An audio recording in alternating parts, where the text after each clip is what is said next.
They relocated to Bombay after her father passed away. She was 9 years old. Her father had left behind a wife, 5 children, and no money. The eldest daughter began singing for films. Her name was Lata.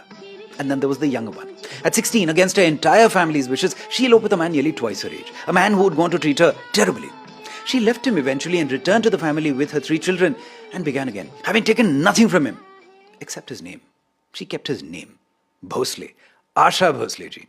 She sang everything. Ghazals, qawwalis, classical, cabaret, disco, folk, devotional. On one side she sang for Rekha ji Numraja with a melancholy so precise, it seemed to come from another century. On the other side, she sang for Zina Jean Dam Maro Dam, rebellious, magnificent, completely unapologetic. She sang in over 20 languages, recording over 12,000 songs.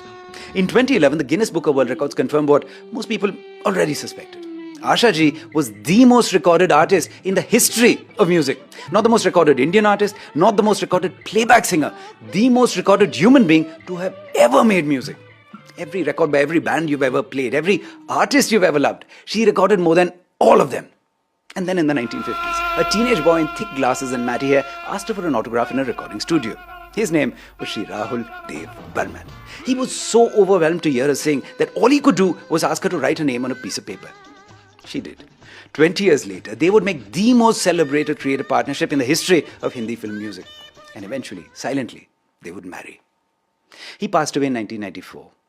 She never remarried. She sang through the grief. Stopping was never something that her voice was designed to do. As she approached her final years, she kept recording. And how? At 82, she released a full album of ghazals, but reimagined in pop, reggae and rock.